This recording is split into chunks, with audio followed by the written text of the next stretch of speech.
கதைகளின் உலகத்தை காண கதைகளின் உலகம் சேனலுடன் இணைந்திருங்கள்.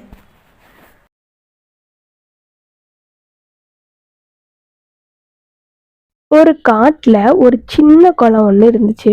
அந்த குளத்துல 3 மீன் நண்பர்கள் இருந்தாங்க. அவங்க 3 பேரும் ரெட்டி, ஒயிட்டி, பிளாக்கி. இவங்க 3 பேரும் 3 விதமான கேரக்டர் உள்ளவங்க. 3 பேரும் ஆனா நல்ல சிறந்த நண்பர்கள்.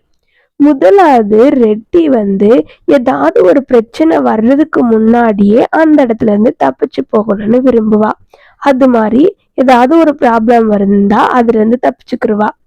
2வது ஒயிட்டி மீன் ஏதாவது ஒரு துன்பம் வந்தா அதுல இருந்து எப்படி தப்பிக்கலான்னு ட்ரிக்கான யோசனை செஞ்சு அதுல இருந்து தப்பிச்சுக்கிருவா. 3வது பிளாக்கி எனக்கு ஏதாவது பிரச்சனை வந்தா வந்துட்டு போட்டும், வர்றதை ஏத்துக்கிறதான செய்யணும்னு எந்த கஷ்டம் வந்தாலும் ஏத்துக்கிட்டு வாழ்றவ. இந்த 3 மீன் நண்பர்களும் ரொம்ப சந்தோஷமா அந்த குளத்துல வாழ்ந்து வந்தாங்க. ஒரு நாள் மீனவன் ஒருத்தவன் குளக்கரைக்கு வந்தான். குளத்துல நீர் கொஞ்சமா இருந்தனால நாளைக்கு குளத்துல உள்ள மீன்களை பிடிச்சிட்டு போலான்னு யோசிச்சுட்டு இருந்தான். என்ன, இன்னைக்கு குளத்துல மீன் ரொம்பவும் கம்மியா இருக்கு, தண்ணியும் அவ்வளவா இல்லையே. தண்ணி குறைவா இருக்கிறதுனால மீன்கள் தெரியலைன்னு நினைக்கிறேன். நாளைக்கு மீன்களை பிடிச்சிட்டு போலாம். இன்னைக்கு மீன்கள் பிடிச்சாலும் அது நமக்கு பத்தாது அப்படின்னு பேசிட்டு இருந்தான். இத பேசிக்கிட்டு இருந்தத ரெட்டி கேட்டா.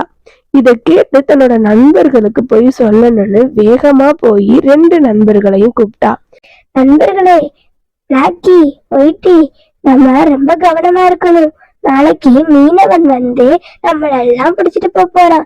அதனால நம்ம சீக்கிரமா இந்த குளத்தை விட்டு போகலாம். என்னோட வர்றீங்களா அப்படின்னு கேட்டா. ஆனா ரெட்டி கேட்டதுக்கு 2 பேரும் சைலண்டா இருந்தாங்க. என்ன எதுவுமே பேச மாட்டேங்க அப்படின்னு ரெட்டி கேட்டா.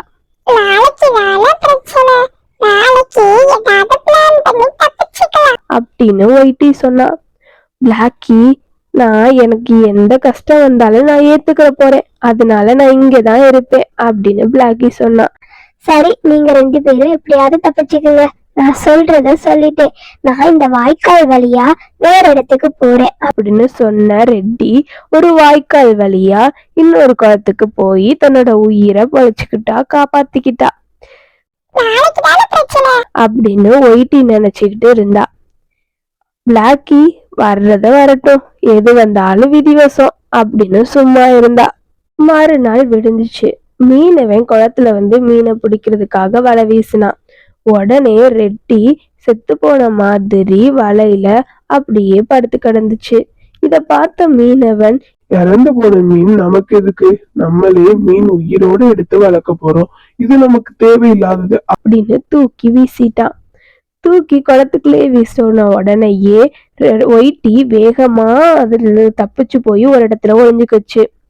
பிளாக்கி வலையில மாட்டிக்கிட்டு துள்ளிக்கிட்டே இருந்துச்சு. அது தப்பிச்சு போறதுக்கான எந்த ஒரு முயற்சியுமே எடுக்கல.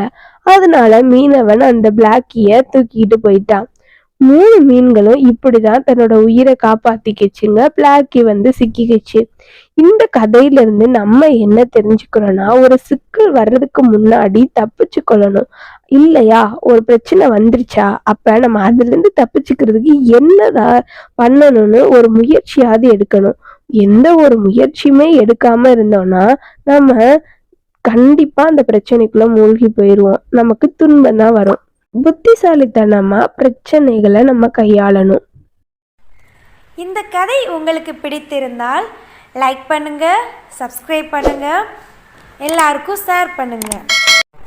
Thank you for watching. We will see in the next video.